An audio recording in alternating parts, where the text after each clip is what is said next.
Chapter 2. In the course of time, David inquired of the Lord. "Shall I go up to one of the towns of Judah?" He asked. The Lord said, "Go up." David asked, "Where shall I go?" "To Hebron." The Lord answered. So David went up there with his 2 wives, Ahinoam of Jezreel, and Abigail, the widow of Nabal of Carmel. David also took the men who were with him, each with his family, and they settled in Hebron and its towns. Then the men of Judah came to Hebron, and there they anointed David king over the house of Judah. When David was told that it was the men of Jabesh-Gilead who had buried Saul, he sent messengers to the men of Jabesh-Gilead to say to them, "The Lord bless you for showing this kindness to Saul your master by burying him. May the Lord now show you kindness and faithfulness, and I too will show you the same favor because you have done this. Now then, be strong and brave, for Saul your master is dead, and the house of Judah has anointed me king over them." Meanwhile, Abner, son of Ner, the commander of Saul's army, had taken Ishbosheth, son of Saul, and brought him over to Mahanaim. He made him king over Gilead, Asherai, and Jezreel, and also over Ephraim, Benjamin, and all Israel. Ishbosheth, son of Saul, was 40 years old when he became king over Israel, and he reigned 2 years. The house of Judah, however, followed David. The length of time David was king in Hebron over the house of Judah was 7 years and 6 months. Abner, son of Ner, together with the men of Ishbosheth, son of Saul, left Mahanaim and went to Gibeon. Joab, son of Zeruiah, and David's men went out and met them at the pool of Gibeon. One group sat down on one side of the pool, and one group on the other side. Then Abner said to Joab, "Let's have some of the young men get up and fight hand-to-hand in front of us." "All right, let them do it," Joab said. So they stood up and were counted off, 12 men for Benjamin and Ishbosheth, son of Saul, and 12 for David. Then each man grabbed his opponent by the head and thrust his dagger into his opponent's side, and they fell down together. So that place in Gibeon was called Helkath Hazurim. The battle that day was very fierce, and Abner and the men of Israel were defeated by David's men. The 3 sons of Zeruiah were there, Joab, Abishai, and Asahel. Now Asahel was as fleet-footed as a wild gazelle. He chased Abner, turning neither to the right nor to the left as he pursued him. Abner looked behind him and asked, "Is that you, Asahel?" "It is." He answered. Then Abner said to him, "Turn aside to the right or to the left. Take on one of the young men and strip him of his weapons." But Asahel would not stop chasing him. Again Abner warned Asahel, "Stop chasing me. Why should I strike you down? How could I look your brother Joab in the face?" But Asahel refused to give up the pursuit. So Abner thrust the butt of his spear into Asahel's stomach, and the spear came out through his back. He fell there and died on the spot. And every man stopped when he came to the place where Asahel had fallen and died. But Joab and Abishai pursued Abner, and as the sun was setting, they came to the hill of Ammah, near Giah, on the way to the wasteland of Gibeon. Then the men of Benjamin rallied behind Abner. They formed themselves into a group and took their stand on top of a hill. Abner called out to Joab, "Must the sword devour forever? Don't you realize that this will end in bitterness?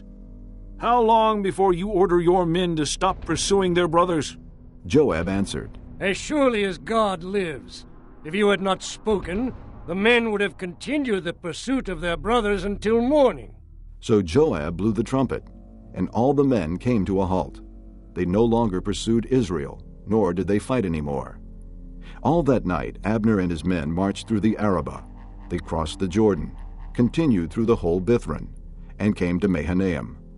Then Joab returned from pursuing Abner and assembled all his men.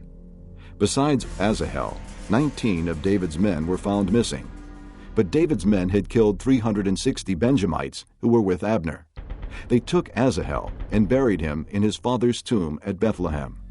Then Joab and his men marched all night and arrived at Hebron by daybreak. Chapter 13. If I speak in the tongues of men and of angels, but have not love, I am only a resounding gong or a clanging cymbal. If I have the gift of prophecy and can fathom all mysteries and all knowledge, and if I have a faith that can move mountains, but have not love, I am nothing. If I give all I possess to the poor, and surrender my body to the flames, but have not love, I gain nothing. Love is patient. Love is kind. It does not envy. It does not boast. It is not proud. It is not rude. It is not self-seeking. It is not easily angered. It keeps no record of wrongs. Love does not delight in evil, but rejoices with the truth. It always protects, always trusts, always hopes, always perseveres. Love never fails. But where there are prophecies, they will cease. Where there are tongues, they will be stilled. Where there is knowledge, it will pass away. For we know in part, and we prophesy in part. But when perfection comes, the imperfect disappears. When I was a child, I talked like a child. I thought like a child. I reasoned like a child. When I became a man, I put childish ways behind me. Now we see but a poor reflection, as in a mirror. Then we shall see face to face. Now I know in part. Then I shall know fully, even as I am fully known. And now these three remain: faith, hope, and love. But the greatest of these is love. Chapter 11. Then the Spirit lifted me up and brought me to the gate of the house of the Lord that faces east. There, at the entrance to the gate, were 25 men. And I saw among them Jaazaniah, son of Azur, and Pelatiah, son of Benaiah, leaders of the people. The Lord said to me, Son of man, these are the men who are plotting evil and giving wicked advice in this city. They say, Will it not soon be time to build houses? This city is a cooking pot, and we are the meat. Therefore prophesy against them. Prophesy, Son of man. Then the Spirit of the Lord came upon me, and he told me to say, This is what the Lord says. That is what you are saying, O house of Israel, but I know what is going through your mind. You have killed many people in this city, and filled its streets with the dead. Therefore, this is what the sovereign Lord says. The bodies you have thrown there are the meat, and this city is the pot. But I will drive you out of it. You fear the sword, and the sword is what I will bring against you, declares the sovereign Lord. I will drive you out of the city, and hand you over to foreigners, and inflict punishment on you. You will fall by the sword, and I will execute judgment on you at the borders of Israel. Then you will know that I am the Lord. This city will not be a pot for you, nor will you be the meat in it. I will execute judgment on you at the borders of Israel. And you will know that I am the Lord, for you have not followed my decrees or kept my laws, but have conformed to the standards of the nations around you. Now, as I was prophesying, Pelatiah, son of Benaiah, died. Then I fell face down and cried out in a loud voice, "Ah, sovereign Lord, will you completely destroy the remnant of Israel?" The word of the Lord came to me. Son of man, your brothers who are your blood relatives, and the whole house of Israel are those of whom the people of Jerusalem have said, "They are far away from the Lord. This land was given to us as our possession." Therefore say, "This is what the sovereign Lord says. Although I sent them far away among the nations and scattered them among the countries, yet for a little while I have been a sanctuary for them in the countries where they have gone. Therefore say, this is what the sovereign Lord says. I will gather you from the nations and bring you back from the countries where you have been scattered, and I will give you back the land of Israel again. they will return to it, and remove all its vile images and detestable idols.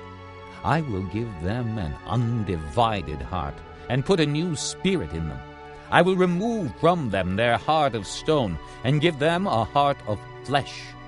Then they will follow my decrees, and be careful to keep my laws. They will be my people, and I will be their God. But as for those whose hearts are devoted to their vile images and detestable idols, I will bring down on their own heads what they have done, declares the sovereign Lord. Then the cherubim, with the wheels beside them, spread their wings, and the glory of the God of Israel was above them. The glory of the Lord went up from within the city, and stopped above the mountain east of it. The Spirit lifted me up and brought me to the exiles in Babylonia in the vision given by the Spirit of God. Then the vision I had seen went up from me, and I told the exiles everything the Lord had shown me. Psalm 50, a psalm of Asaph. The Mighty One, God, the Lord, speaks and summons the earth from the rising of the sun to the place where it sets. From Zion, perfect in beauty, God shines forth. Our God comes and will not be silent. A fire devours before him, and around him a tempest rages. He summons the heavens above and the earth, that he may judge his people. Gather to me my consecrated ones, who made a covenant with me by sacrifice. And the heavens proclaim his righteousness, for God himself is judge. Selah. Hear, O my people, and I will speak, O Israel, and I will testify against you. I am God, your God. I do not rebuke you for your sacrifices or your burnt offerings, which are ever before me. I have no need of a bull from your stall, or of goats from your pens, for every animal of the forest is mine, and the cattle on 1,000 hills. I know every bird in the mountains, and the creatures of the field are mine.